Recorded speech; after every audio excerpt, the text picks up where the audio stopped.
नमस्कार, मी राहुल कुलकर्णी. जलसंपदा मंत्री राधाकृष्ण विखे पाटील यांचं ठाम मत आहे की पुण्याला अतिरिक्त पाणी दिलं जात आहे, जी खरी तर शेतकऱ्यांची संपत्ती आहे. आता इथे बारामतीचे एक शेतकरी आहेत, त्यांनी इंटरेस्टिंग आकडेवारी मला सांगितली की पुण्याच्या वर टेमघर, वरसगाव, पानशेत, खडकवासला ही जी धरणं आहेत, त्यातलं हे ब्रिटिशकालीन खडकवासला धरणातनं पुणे शहराला पाणी पुरवठा होणं अपेक्षित आहे. ते होतंही तिथून. आता पुण्याची 2011 नंतर आपल्याकडे जनगणना झालेली नाही आहे, त्यामुळं त्याच्यावर आधारित एक अशी गणिती मांडली गेली की प्रति दिवशी प्रति मानशी किती पाणी पुणे शहराला हवं.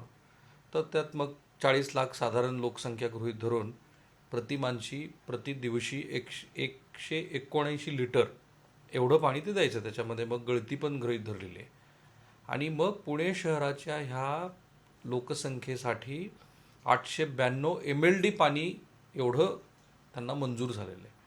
प्रत्यक्षामध्ये पुणे शहर हे साधारणपणे 11.6 TMC पाणी पुणे शहरासाठी मंजूर झालं यांच्या पिटिशननंतर, त्यांची ओळख करून दिली. प्रत्यक्षात शहर वापरत आहे 1500 MLD पेक्षा अधिकचं पाणी. बरं, ते फक्त असंच नाही वापरत, त्याच्यानंतर जी शेवटी तुम्ही पाणी वापरलं आणि त्यानंतर जी डिस्चार्ज होतो, सिवेज होतं किंवा जे पाणी तयार होतं मलमूत्राच्याद्वारे किंवा किचनमधल्या वापरानंतर, तर त्याच्यासाठी जे सिवेज ट्रीटमेंट प्लॅन आहे, STP आपण म्हणतो, ते संख्येनं फारच कमी आहेत. इतके कमी आहेत की तुम्ही उजनी धरणामध्ये आत्ताच बातम्या ज्या आल्या की हिरव्या पाण्याचे असे तरंग लागलेले आहेत. आणि उजनी धरणातनं 40 ठिकाणी पाणी पुरवठा होतो. काही शहरं तर अशी आहेत की जिथून 200-250 किलोमीटर मराठवाड्यात उजनी धरणातनं पाणी नेलेलं आहे. मध्ये सोलापूरच्या अहिल्यादेवी होळकर विद्यापीठानं पुण्याच्या ह्या डिस्चार्जच्या ह्या सगळ्या प्रदूषणानंतर या उजनी धरणाचा अभ्यास केला आणि लक्षात आलं की ते पाणी नाही, ते विष आहे. तिथली सगळी जलपर्णी गेली, तिथले मासे मेले, तिथं असलेल्या भाजीपाल्याच्या तपासण्या केल्या आणि माणसाचं आयुष्यमान घटावं असं त्या उजनीतलं पाणी आहे. म्हणजे एकतर पाणी तुम्ही अतिरिक्त घेता, ते गढूळ करता, गढूळ केलेलं पाणी खाली सोडता आणि ते खाली सोडलेलं जे पाणी आहे ते पाणी कोणत्याही ट्रीटमेंट विना उजनीत गेल्यामुळं तिथं पुन्हा प्रदूषणाच्या नव्या समस्या आहे. बरं, हे लक्षात आल्यानंतर प्रदूषण मंडळानं 2019मध्ये पुणे शहराला प्रति दिवशी 30 लाख रुपयाचा दंड ठोठावला आहे. त्याच्यात पुढं काही झालं नाही, तो भाग वेगळा. त्यांनी नोटीस पाठवली, यांनी काही त्याला उत्तर दिलं नाही.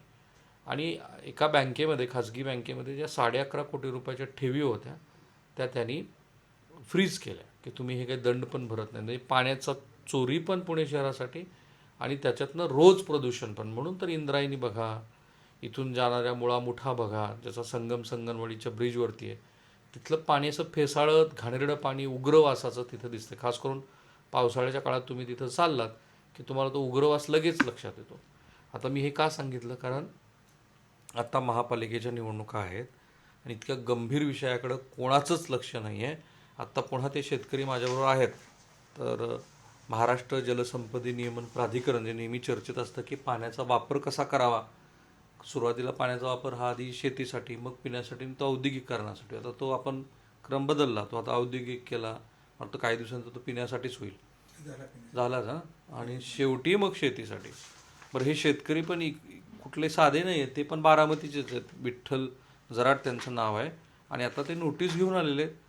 9/12/2025 महाराष्ट्र जलसंपत्ती नियमन प्राधिकरणानं नोटीस बजावली. तर त्यांना पण आयुक्तांना कशासाठी नोटीस बजावली? हे आदेश फॉलो केला नाहीत म्हणून त्यांना 1 महिन्यात उत्तर मागितले.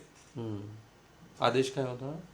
मापदंडाप्रमाणे पाणी वापर करणे, ट्रीट करून पाणी देणे, हा आदेश होते सगळे. जलसंपदाच्या ताब्यात तुमचं पाणी यंत्रणा सगळी द्यायची. हे कुठलंही झालं नाही. हा तुमचा आदेश आला 2019ला. हा एक झाला 23/10/2017 प्राथमिक विवाद निवारण अधिकारी, मुख्य अभियंता पुणे. त्याच्यानंतर पुणे मनपा त्या आदेशाच्या विरोधात अपील केलं जलसंपदा नियमन प्राधिकरणाकडं. त्यांच्याकडं 13/12/2018 सुनावणी झाली. 17/12/2018 तो आदेश पारित झाला की ह्या गाईडलाईनने तुम्ही केलं पाहिजे. पण त्या गाईडलाईन कुठल्याही पाळल्या नाहीत. त्याच्यानंतर 22/12/2022 परत एक ऑर्डर झाली अंतिम, त्याचाही आदेश पाळले नाहीत. परत प्राधिकरणांची कमिटी नेमली होती, त्यांची कमिटीची दर 6 महिन्यांनी एक बैठक घ्यायची असं ठरलं होतं. त्या कोरोनाच्या काळात काही थोड्याफार झाल्या नाहीत. पण 7/11/2024 एक बैठक झाली. त्यात स्पष्ट आदेश होते की तुम्ही 10% पाणी कपात करावं. 10% पाणी कशाच्या? वापरायच्या प्रतिदिन 1500च्या मंजूर तर तुम्हाला 895 MLD आहे. पण तरी सुद्धा त्यांनी लोकसंख्या वाढवून दाखवून मग ह्यात 20% कपात करावी, असं 300 MLD कमी करून 1200 MLD वापरावं असं स्पष्ट मत होतं. बैठकीत ठरलं 2023ला 24ला 24ला 7/11/2024. पण नाही केलं त्यांनी. पण नाही केलं. आता ते म्हणतात 1% केलं, 2% केलं, 3% केलं. 1% आणि 2% म्हणजे काहीच नाही. 20% कपात करायचं होतं, केलं 1-2%. हो, म्हणजे फक्त नावाला. थोडक्यात शेतकऱ्याचं पाणी चोरलं. प्रश्नच नाही. करारनामा जर 11.5चा असेल, ह्याचा वापर जर 20 TMC असेल, कुठलाही कागदावर न येता 11.5 TMC त्यांना मंजूर आहे. बरोबर. आणि वापरले जाते 20 TMC. बरोबर. तर गंमत बघा, खडकवासल्याची क्षमता आहे 1.97 TMC, पानशेतची आहे 10.65 TMC, वरसगावची आहे 12.79 TMC, टेमघरची आहे 3.81 TMC, असं हे 29.25 TMC आहे. त्याच्याशिवाय आणखी 2 मोठी धरणं आहेत ना.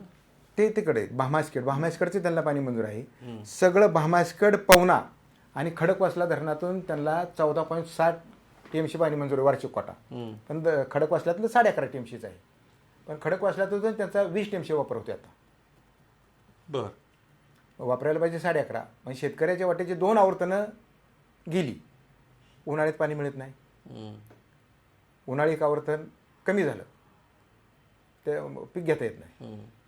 मग पिण्याचं पाणी, आमचं मत आहे की पिण्याला पाणी दिलंच पाहिजे, प्राधान्याने दिलं पाहिजे, माझं ठाम मत आहे. परंतु मापदंडाप्रमाणेही दिलं पाहिजे. शेतकऱ्याच्या वाट्याचं पाणी शेतकऱ्यालाच मिळालं पाहिजे, ही माझी ठाम भूमिका आहे. आता STP पण तरी सुद्धा गंमत बघा ना. STP त्यांचं फक्त सांगितलं जातं आम्ही एवढं करतो तेवढं. कुठल्याही प्रकारे किती त्यांनी जायका प्रकल्प आणून 2024ला आम्ही सगळं करू म्हणले होते, पण आता फक्त 590 केलं जातं आणि अजून 200 वाढले तरी 700 होईल. 50%च होणार. अच्छा, म्हणजे जेवढं पाणी तयार होतं वेस्ट त्याच्या 50%च्या पुढे जात नाही, ते जाणार नाही. आता पण नाही, जायका प्रकल्प त्यांचा पूर्ण झाला तरी जाणार नाही. पण आता किती होतं? आता 490 होतं. आणि आहे किती रोजचा डिस्चार्ज?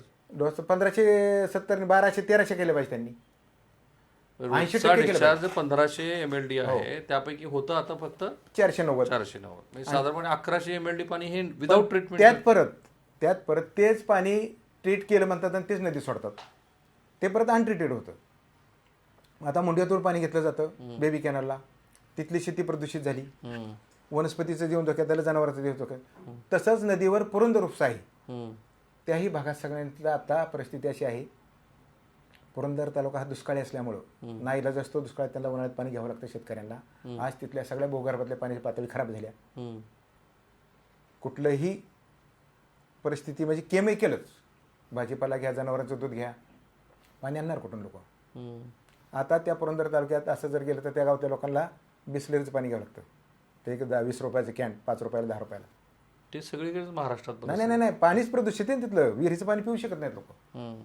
केवळ पुणे महानगरपालिकेचा एकतर अतिरिक्त वापर, त्यात ट्रीट न करणे मोठी दुर्दैवाची गोष्ट. मग हे महापालिकेच्या अधिकाऱ्यांनी, राजकर्त्यांनी ह्याच्यावर लक्ष देऊन शेतकऱ्यांसाठी काहीतरी करायला पाहिजे होतं. पण ते न केल्यामुळं आज ही गंभीर समस्या निर्माण झाली. उजनीची अवस्था तीच झाली, उजनीच्या खालच्या लोकांची तीच अवस्था. आता भविष्यात करायचं काय? मग आम्ही ह्या याचिकेच्या मार्फत आम्ही न्याय मागितला, पण न्याय कुठं मिळालाच नाही. पण याला जबाबदार कोण? मग पालकमंत्री? नाही, सगळेच राज करते. एकच पालकमंत्री कालवा सल्लागार समितीचे अध्यक्ष आहेत. कालवा सल्लागार समितीला पाणी पिण्याचं वाढवायचा अधिकार नाही. त्या फक्त अधिकार काय आहे? कालव्यावरच्या सिंचनाचं व्यवस्थापन, नियोजन करणे, वार्षिक मंजूर कोट्याचं शिल्लक राहिलेलं पाणी, आणि शेतकऱ्यांना मार्गदर्शन करणे, पाणीपट्टी वसुली बाबत शिबिरं घेणे, हे कालवा सल्लागारचं कामकाज आहे. पण ते होत नाही. त्याच्याऐवजी फक्त कालवा सल्लागार झाले तर पुण्याच्या पाण्यावरच होती. शेतीच्या पाण्याचा विषय कुठे लिहिला जात नाही. पिण्याला पाहिजे एवढाच कालवा. पण असं आहे की अजित पवार सारखा नेता की जे असं म्हणतात की मला तर शेतीतलं सगळंच कळतं, पण पुण्याच्या पिण्याच्या पाण्याच्या नावाखाली शेतीला पाणीच येत नाही ना. आज फक्त पिण्याला पाणी कॉर्पोरेशन असं म्हणतंय की हे धरण आमच्यासाठी आहेत, असंच आज चालले. आजच्या परिस्थितीत पुण्याची एकच मानसिकता झाली आहे की आमच्यासाठीच हे पाणी. मग त्यांच्यासाठी पाणी आहे, पण त्यांची घाण लोकांनी खाली घ्यायची नाही ना. त्याच्यासाठी त्यांनी काहीतरी केलं पाहिजे. ते कुठेही केलं जात नाही. अधिकारी जर त्यांचे मलिन सरांचे खानोरी म्हणून अधिकारी आहेत, मिटिंगमध्ये आले तर हसतात, म्हणजे एवढ्या गंभीर विषयावर सुद्धा. बरं. 2 वेळा कमिटीच्या बैठकीला आले. त्यांना हसू येणं साहजिक आहे ना, ते नाही लोक नाही कॉर्पोरेशनचे मलिन सरांचेच येते. त्यांना असं वाटत म्हणजे शेतकऱ्यांच्यासाठी त्यांना कुठली काळजी नाही, फक्त पियाला पाणी मिळालं पाहिजे, घाण खाली कर कुठेही जाऊ द्या, आम्हाला काय त्याची घेणे देणं नाही. किती गंभीर बाब आहे. आणि याच्या उपर म्हणजे एवढं पाणी चोरल्यानंतर सुद्धा पुणे महापालिकेची पाणी थकबाकी ती किती आहे? 800 कोटीच्या आसपास आहे आता, म्हणजे त्यांनी भरलेलीच नाही, भरलीच नाही काय यादीच आहे. शेतकऱ्याला मात्र तुम्ही लगेच पाणीपट्टी भरली जाते, त्या पाणीपट्टी भरून पाणी नाही, पण इथं पाणीपट्टी न भरता सुद्धा ह्यांना पाणी भरपूर आहे, आणि तेही मनमानी पाणी. म्हणजे हा विरोधाभास आहे मोठा.